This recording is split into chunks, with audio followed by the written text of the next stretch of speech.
In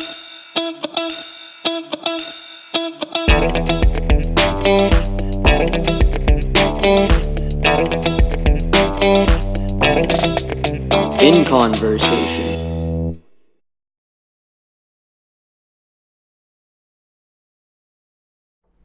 Hello everyone, and welcome to this very special episode of In Conversation with Abhinav Seetharaman.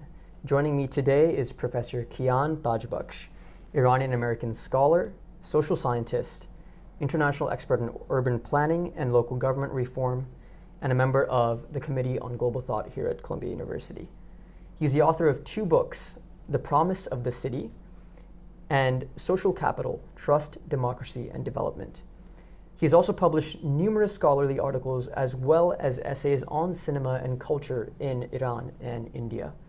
His recent articles on foreign policy have been published in Foreign Affairs, the Wilson Quarterly, and he has also been interviewed by outlets such as PBS TV and the New York Times.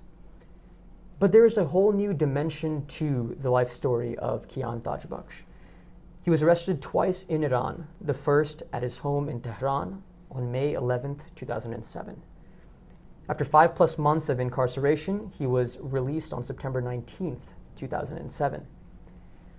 However, he was arrested again in Tehran on July 9th, 2009, and was amongst the thousands of people detained in the protests that followed the widely disputed presidential election at the time. Soon thereafter, he was tried for espionage, after which public statements and support and demands for the charges to be dropped were issued by universities, NGOs, celebrities, politicians, and the White House. He was one of the 5 Iranian-Americans detained in Iran and whose release was negotiated as part of the Obama administration's Iran nuclear deal. And Professor Tajbakhsh was finally permitted to leave a week after implementation day of the Iran nuclear deal on January 16, 2016. And what I want to stress here is that this is Professor Tajbakhsh's first public interview about his experiences in Iran since being released in 2016. With that being said, a very warm welcome to you, Professor Tajbakhsh, and I'm truly grateful for your presence here today. Thank you, Abhinav, and thank you very much for inviting me for this interview. My pleasure. So you were born in Tehran, but completed your primary schooling in the UK, and then came to Columbia and obtained your PhD here in 1993. At what point did you decide to return to Tehran, and what in particular drove that decision? Well, in answering this question, usually people divide the factors that make them move or shape their decision to migrate or move into push and pull factors. So I could separate these two. There were certainly some push factors. And one was that I was very interested in exploring again the country of my birth after having been out of the country for many, many years. There were some pull factors too, particularly that the opportunity to return to Iran emerged because in 1996, 1997, the reform movement in Iran appeared to open a new chapter in openness, and there were calls for expatriates to return to Iran, and so there was also an opportunity. Another factor which led me was that it was an opportunity to engage in scholarly pursuit in the area of my specialization, which is local government reform.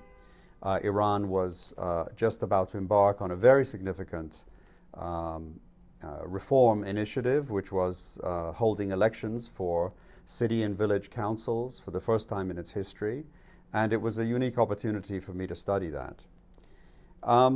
Finally, I think that I was drawn to return to Iran and work there because of my experiences of being, being comfortable in a couple of cultures. And so I felt that there was something like a vocation or something like a particular value that I could contribute in translating or linking two different cultures.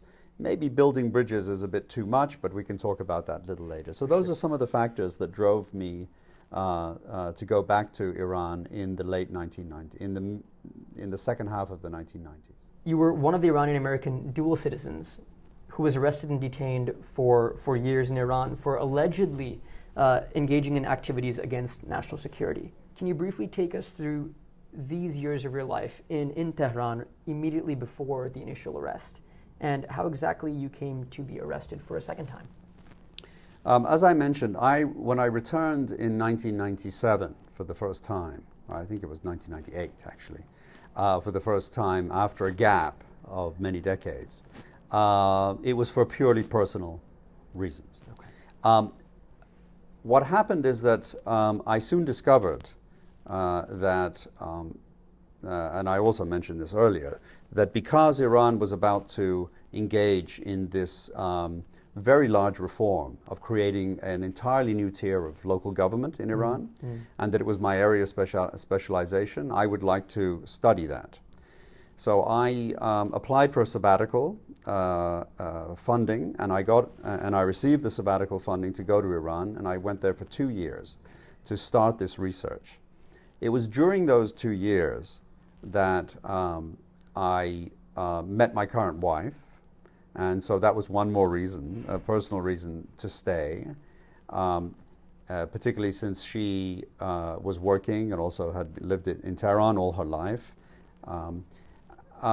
And I began working for several international international organizations and Western global organizations, such as the World Bank and the United Nations, various international NGOs associated with the European Union and based in a number of European countries. The turning point, I think, came when, for the Iranian regime, is when I agreed to be the representative of the Soros Foundation's Open Society Institute. Right. And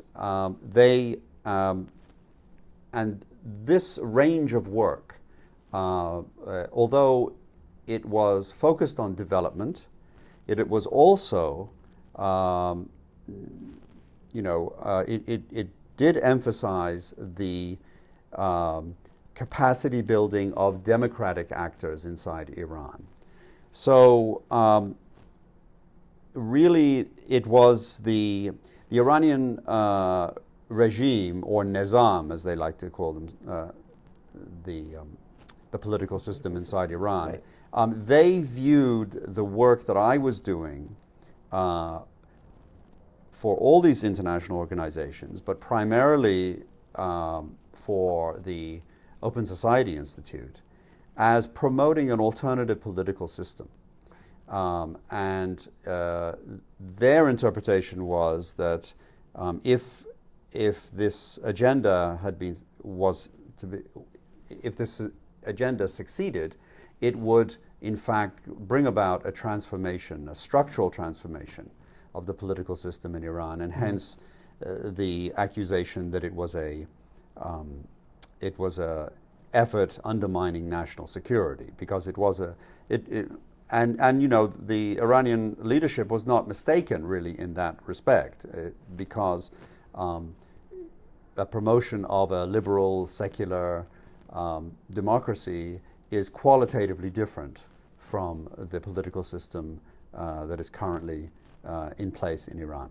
So these it was these activities of mine that led up to my first arrest in 2007. Right.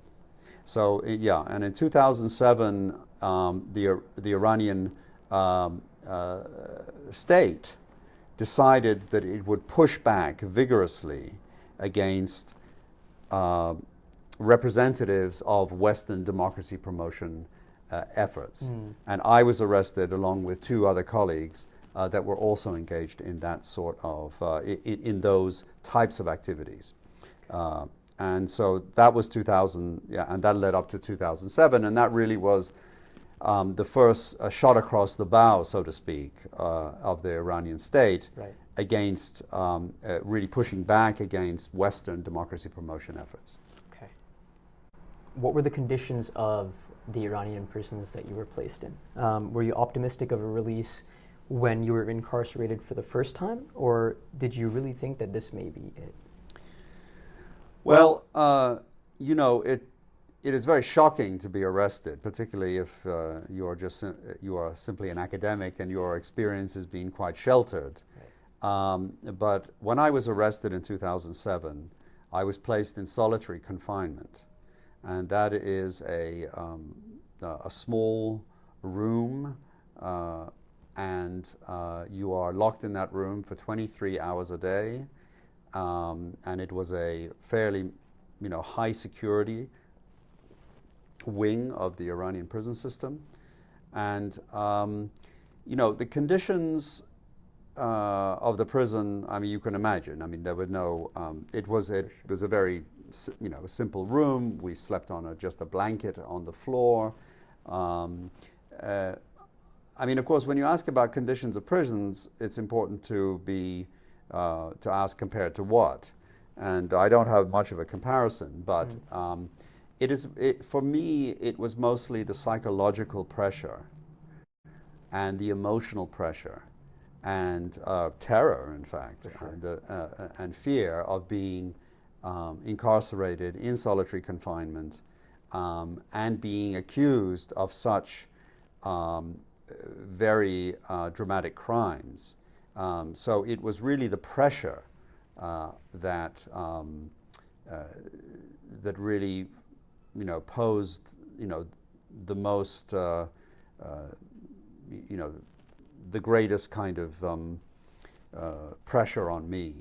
The conditions themselves were, I suppose, ordinary but no one likes to be locked in a room, and particularly when you have accusations that could lead to the death penalty.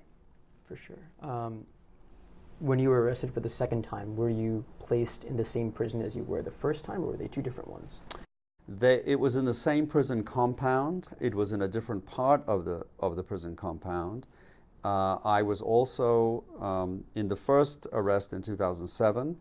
I spent the entire time in solitary confinement. Right. In the second arrest in 2009, as you explained, in the aftermath of the presidential election and the Green Movement protests, yep. I was first placed in solitary confinement.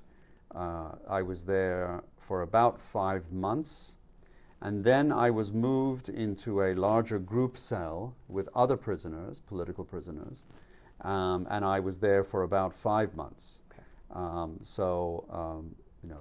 Little over 10 months in these two different parts of the prison. In terms of everyday conditions of the prison, there was, the basic necessities were available to us. Things that can be very important for an individual is having access, for example, to a bathroom, and having regular food, and having access to an infirmary, and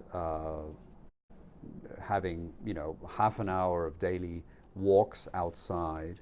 So in terms of prison conditions, as I say, you'd have to speak to an expert on comparative prison conditions around the world.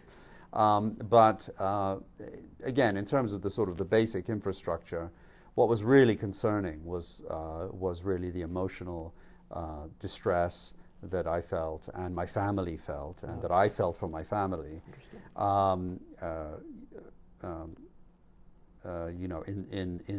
In those very, very tense circumstances. Given this emotional and mental distress that you mentioned, how did you spend your time in prison? I was very fortunate, and I understand not all prisoners are allowed this privilege, but I was allowed to have some books inside the cell. I was able to read, and I think that one of the ways in which I held myself together and perhaps even beyond that, was able to benefit and turn the difficult situation, somewhat to my advantage in this sense of learning and being able to learn from it, was that I was allowed access to some books. First of all, I was only allowed access to books from the prison library, and that turned out to be extremely illuminating and educational. I asked the authorities what books they had in the prison library, and they said, well, we have the collected works of Ayatollah Khomeini. And I said, okay, give me all the give me the collected works. There were 23 or 24 volumes, if I'm not mistaken, of his entire speeches and addresses and writings, all the way from the 1960s to the present. Right. And I read them cover to cover, and it had an enormous impact on me in illuminating for me the ideological consistency of Ayatollah Khomeini throughout his career. I mean, maybe if you want to talk about it more, we can, but the reason why that was important for me was that I think I began slowly to realize one of the mistakes I had made, and that was that I had underestimated the profound contradiction between the principles that I had grown up with and that I was promoting in my work for Open Society and for the UN and my other civil society work, of Western human rights, liberal democracy, and open society, as compared to the principles on which the Islamic Republic of Iran is founded. Yes. And I mean, I think one of my mistakes was to have underestimated the deep contradiction between these two. My mistake came about partly because I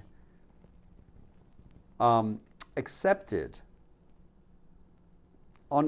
at face value, too much at face value, some of the claims made by some reformists that their more democratic interpretation of the Islamic Republic's constitution was just as valid as their hardline opponents. Okay. And some of the reformists had claimed that the struggle inside Iran was really two different interpretations of the founding idea of the revolution in 1979. And my conclusion was that I had been mistaken in believing that. That I think that there was a much more consistent view that Ayatollah Khomeini had propounded and institutionalized in the revolutionary regime, and that was inconsistent with the principles of liberal democracy, Western human rights, and an open society. Okay. Would it be safe to say then that your interactions with these reformists during your time in prison had a great influence on you? I would say it did have a great influence on me. First of all, there were at two levels, a personal level and an intellectual level, let us say. Right. At a personal level, I have to say that, as someone who felt completely out of his depth, I mean, to be in a maximum security prison and charged with treason and possibly facing many, many years in prison, I really was completely out of my comfort zone. Well, obviously outside of one's comfort zone, but I was out of my. I had very little sense of how to, put this in perspective.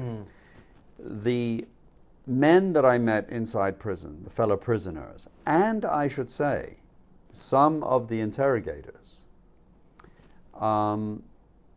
helped me at a personal level to just have a better sense of how to handle this difficult situation. Right.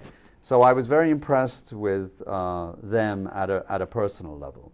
At an intellectual level, my impression was that almost all the key players on both sides of this struggle, both the key reformists. I was in prison in the group cell. I was in prison with the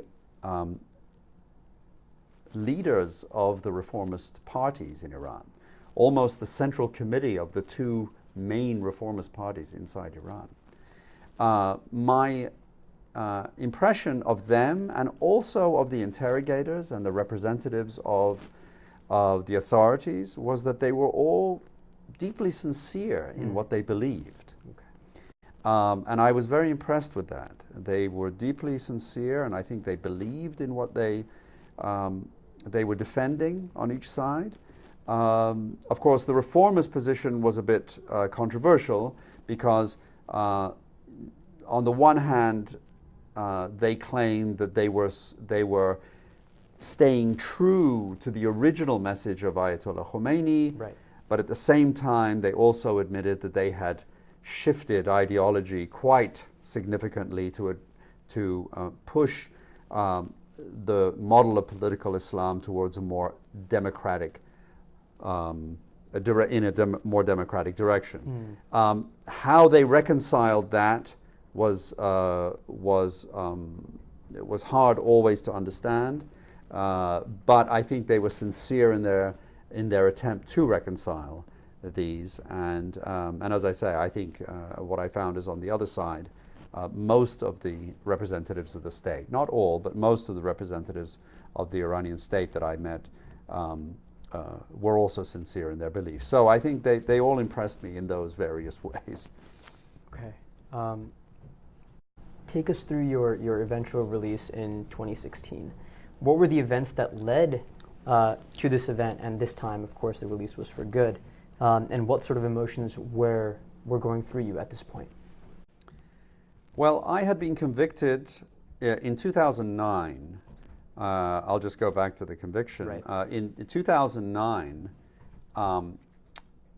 there had been a big, controversial, nationally televised trial, which your viewers can find online. They can Right. see photographs of that trial and me in the trial. I was initially charged with 15 years. I was initially convicted of 15 years in prison for activities against national security and for colluding with a hostile foreign power. Ultimately, I appealed that conviction, and ultimately the charge of collusion and treason was dropped, and I was ultimately convicted for 5 years for social and political activities undermining national security. So essentially as a political dissident, domestic political dissident. Right. When my 5 years, after 1 year in prison, I was released on parole. Right. This was also of great value to me and my family. I was released on parole, and I spent the remaining 4 years of my conviction at home, on parole, in what was essentially a form of house arrest. Okay. I was not allowed to work. I was not allowed to travel outside the country. I had to report to a parole officer regularly. I was not allowed to attend public meetings, and I was not allowed to continue my academic research. Right. When the 5-year sentence was finished, I was waiting to have my passport returned, my American passport and my Iranian passports returned, so I could leave the country with my family. But in 2014, 2015, the negotiations over the Iranian nuclear deal had gone into high gear. Right. And we realized that my name had been put forward as one of the Iranian-Americans who had been detained in Iran as part of the negotiating, as part of the negotiations over the Iran nuclear deal. So what that meant is that I had to wait until the completion of that deal, and this went all the way through 2015, and finally the deal that was signed initially in 2015 on implementation day, which was January 16th, 2016, it was resolved that the 5 Iranian Americans were released, and I was one of them. I was the one Iranian American not in prison at the time. I was on parole or a house arrest at home, but I was released. How I felt in 2015, I have to say, I was extremely frustrated. I was extremely frustrated because I was unable to continue my academic research. I was unable to work. I had not had paid employment for several years, so we were under financial difficulties. And so I was extremely frustrated and also extremely apprehensive about what would happen. But finally in January, this was resolved. My passports were returned. I was given a week to leave because we had been, we were given a week after January 16th to pack up our things and leave. And I am very pleased to say, for myself and especially for my family and my wife's family in Iran, we left as legal Iranian citizens. We did not leave as fugitives.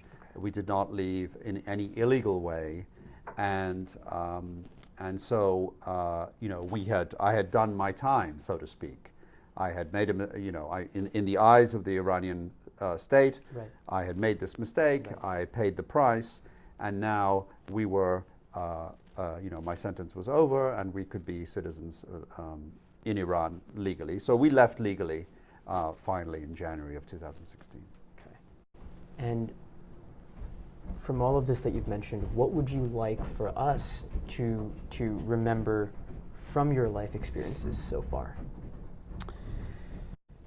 You know, that's a hard question, Abhinav, and I appreciate the opportunity to think about it, but it's something that I think, people who've gone through such hard experiences, it takes time, and even after it's 3 years since we've arrived in the U.S., I'm still thinking about the lessons. But some of the lessons that I do think are important, that I've taken away, and I bring to my work as a teacher in the classroom. I think you may experience some of this during our sessions, during our seminar. The first is that the first big lesson is that the world is much more deeply divided among cultures, civilizations, and political systems than I had realized, and that my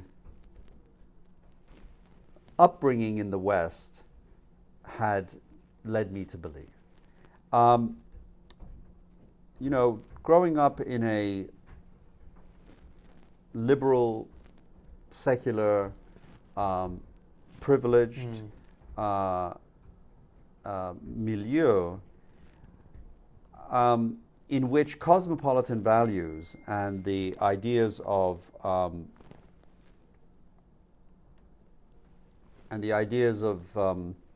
a borderless world and the idea of a much more cooperative international order are based on ideas of universal truths and so forth.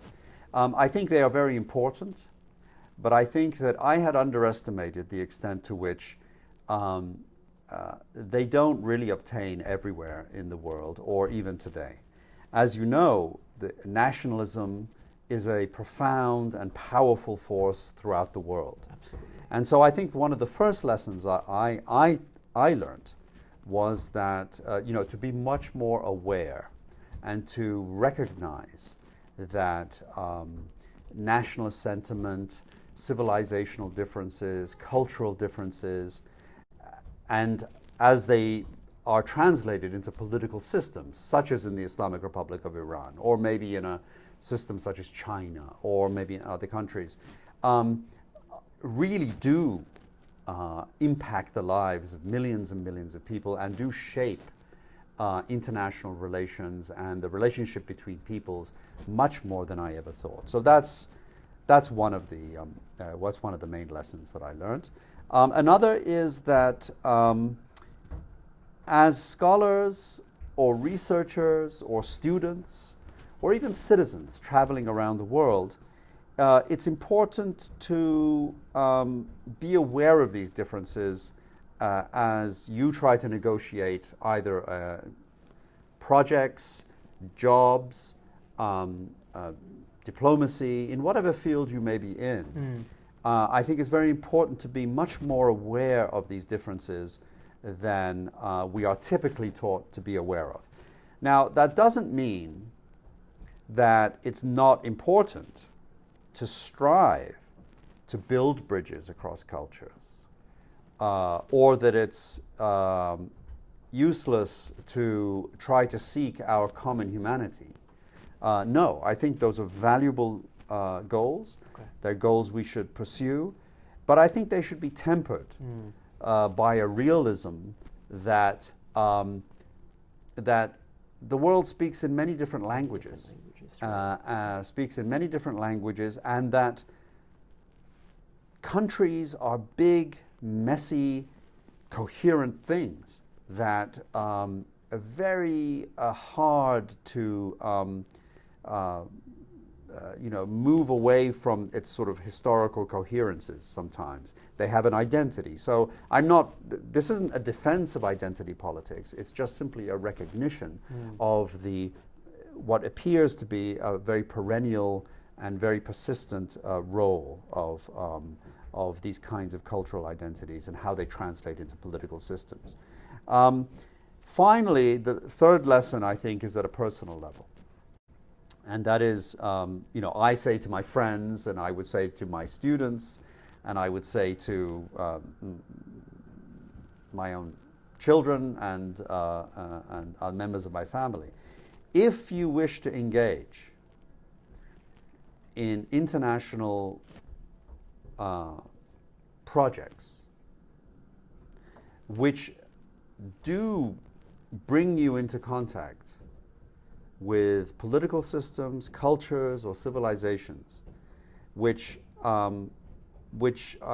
may be either antagonistic or are not welcoming of the kinds of Western international values that we defend or propound. Right. You should have a good look in the mirror and see whether you're up to it. I mean, I say this at a very personal level. The cause may be worthy, but you may not be up to the task. Because there are places, going to places in the world, either as a diplomat or as a politician or as a businessman, it involves engaging with these potential contradictions, and you have to see whether you're personally equipped to deal with either the adversities that come, or you have the cultural skills to deal with that. And I don't mean just simply the kind of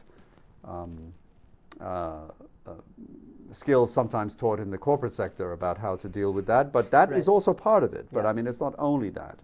And so that would be the third lesson. And I will just end with saying that other lesson that I learned is that individuals can never do this on their own.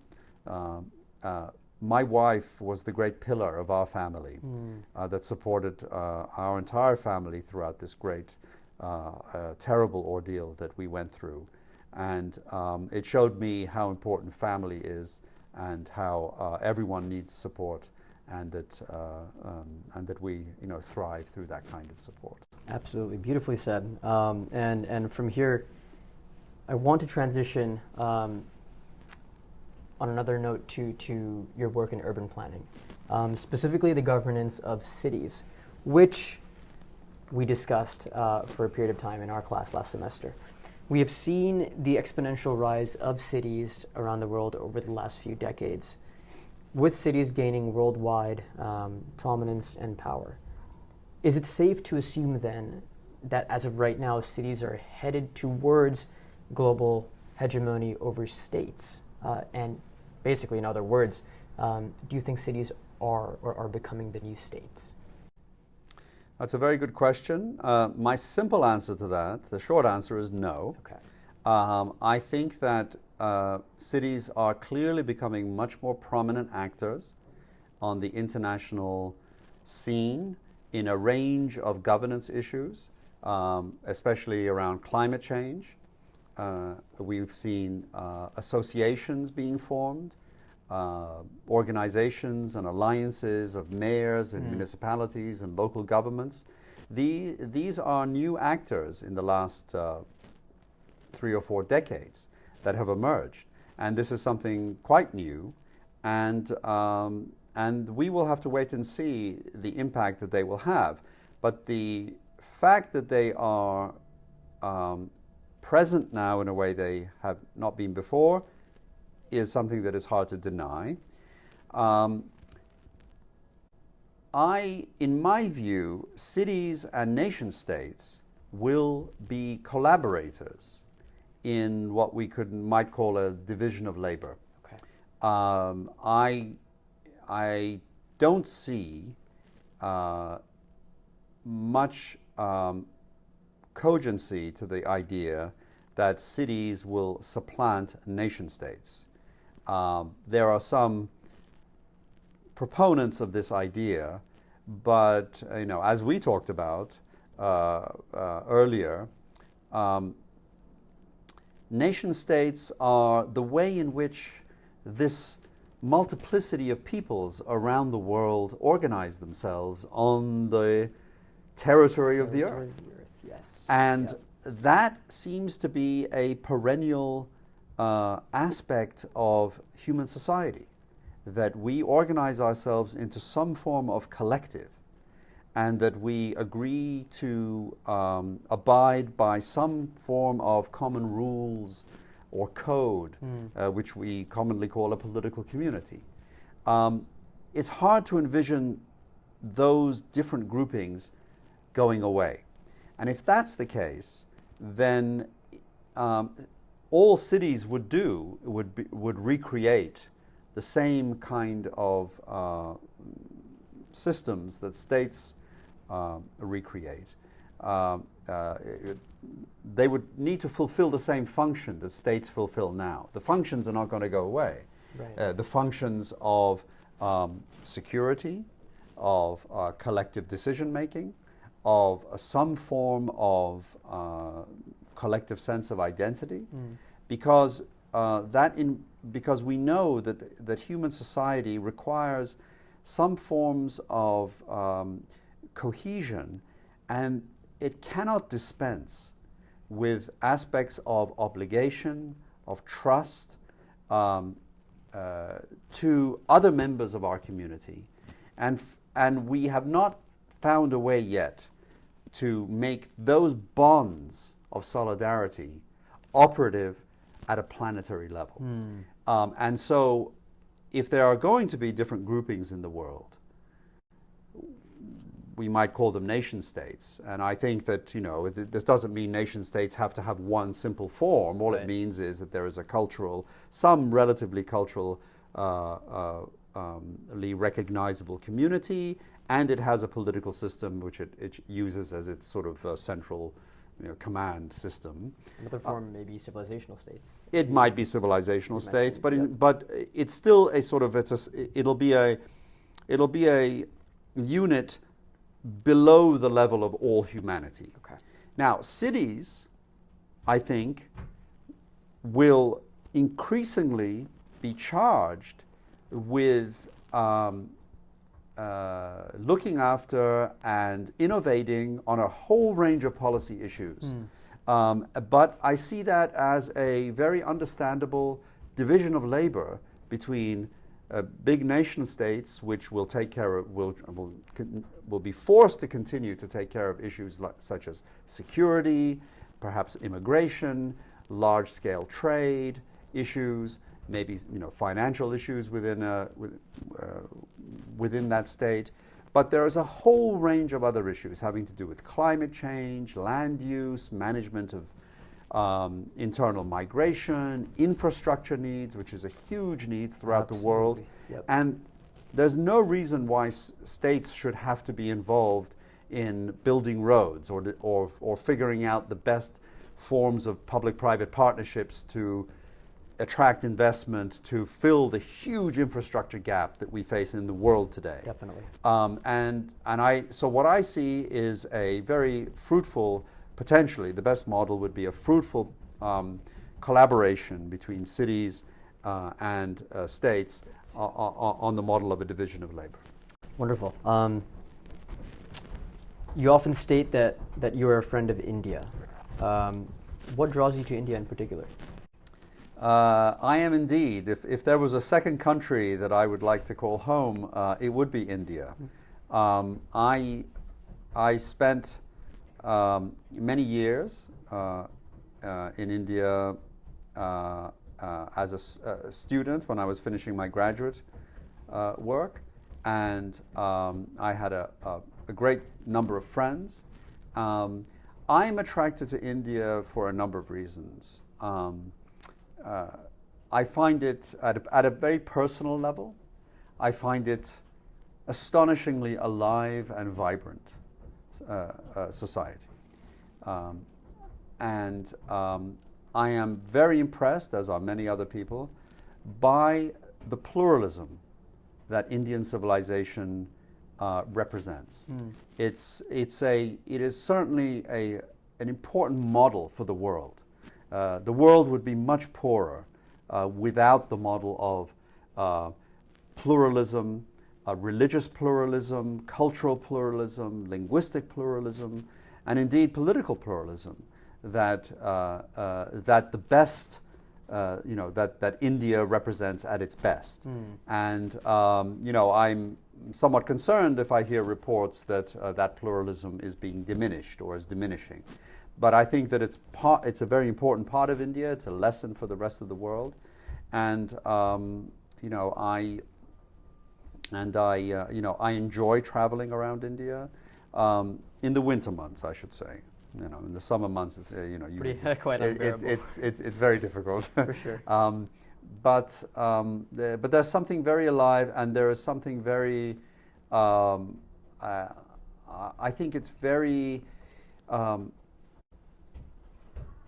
There's a lot to learn from, I think, the religious and spiritual traditions of India. This may sound cliched, but my own interest in inter-religious relationships and theology of different religious systems, it's just another of those fascinating religious systems in the world, and I think it's an important model for the world, and it's a great contribution.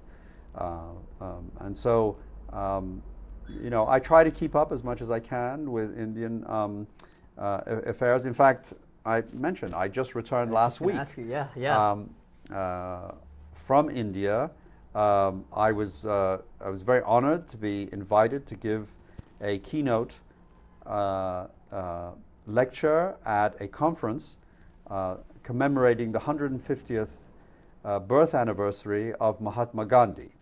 And the theme of the conference was, how relevant are Mahatma Gandhi's ideas for today's problems. Right. And I was very privileged to go there and address this conference. And so my relationship with India continues. Wonderful. And the conference you were just at was at the University of Delhi, right? It was at the University of Delhi, yes. Wonderful.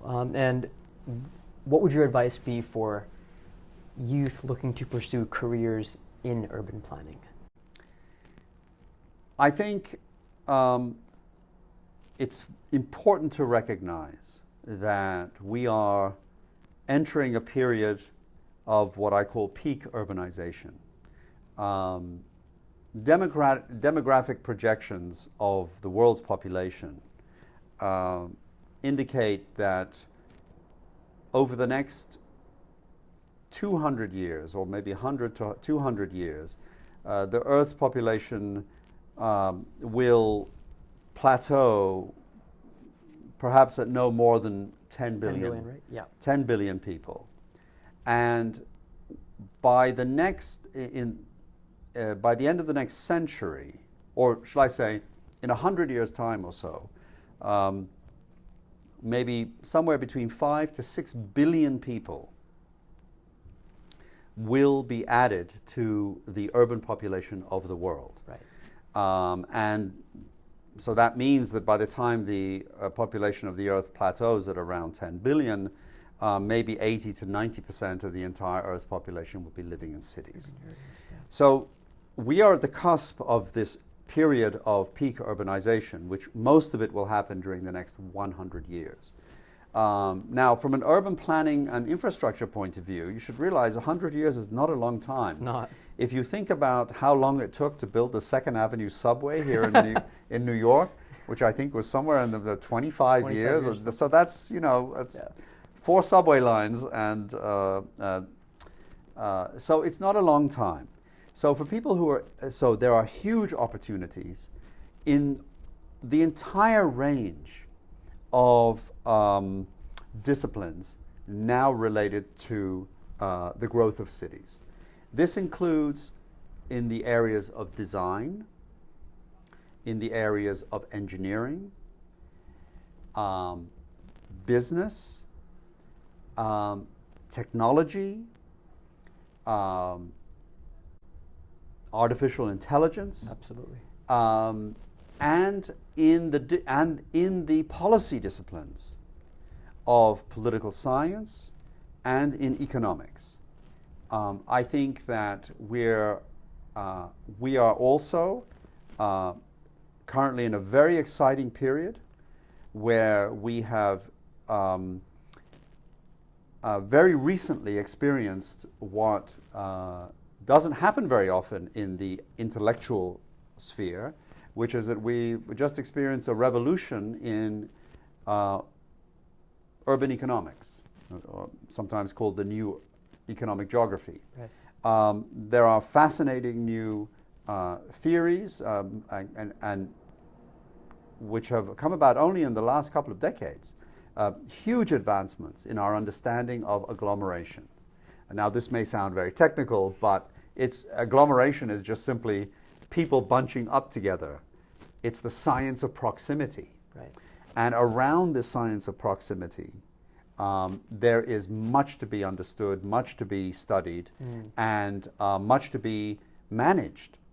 So whether you're in the business sector and you're looking at ways in which new cities will need enormous forms of investment, and perhaps innovative forms such as public-private partnerships to collaborate with government to fill and to respond to these needs, infrastructure needs, which are not being met in many parts of the world. That's one big area. Infrastructure, I think the kinds of infrastructure that are needed to prepare cities for this huge increase in population, I think is probably given entirely new areas for civil engineering, and very difficult and challenging tasks ahead. And as I say, in the whole range of disciplines, if you want to enter into it. So if you want to enter into urban planning, My recommendation to any student would be get your hands dirty as early as possible. Right. Get involved with urban planning practitioners at any of these levels, in government, in private practice, in business, in engineering, in community-based organizations, in those areas that interest you. My recommendation is first get your hands dirty, get involved, spend 1 year or 2 years working in an area which interests you, and then find the specific area that you would like to pursue. Then you can do further studies in that area, and then go back into practice. And I think that I think students will readily find a great deal of opportunities in this area. To all our youth viewers in the audience, just keep that in mind, what the professor has just said. And I want to end with as per recent tradition on the show, with a rapid fire round where I sort of ask you a group of, let's say, 5 or 6 questions, and then if you could provide your responses within, let's say, with one sentence, one word even, would be great. So let's get started. So the first question is, the one thing you miss the most about Iran? Large families, close family relationships. Your favorite city to travel to? A small town in Iran called Talegan. Okay. Small twist to the previous question. Out of all the cities in the world, the one that you have the most adoration for as a model for urban planning and development? I think it would be Shanghai. Okay. Cities to visit on your bucket list? I think it would be Tokyo. Okay. A book that has had a profound influence on you? Moral Man and Immoral Society by Reinhold Niebuhr. And last but not least, your favorite activities or hobbies outside of academia? Playing Frisbee with my daughter and eating popcorn with my wife and my daughter. Sounds quite fun. And with that, I want to thank you for so graciously accepting my invitation to be on the show. And your messages, your life story, both are nothing short of inspirational. And I'm sure our viewers can take so much from what you just said. So I thank you once again, Professor. It's been a true pleasure speaking with you. Thank you very much. Thank you.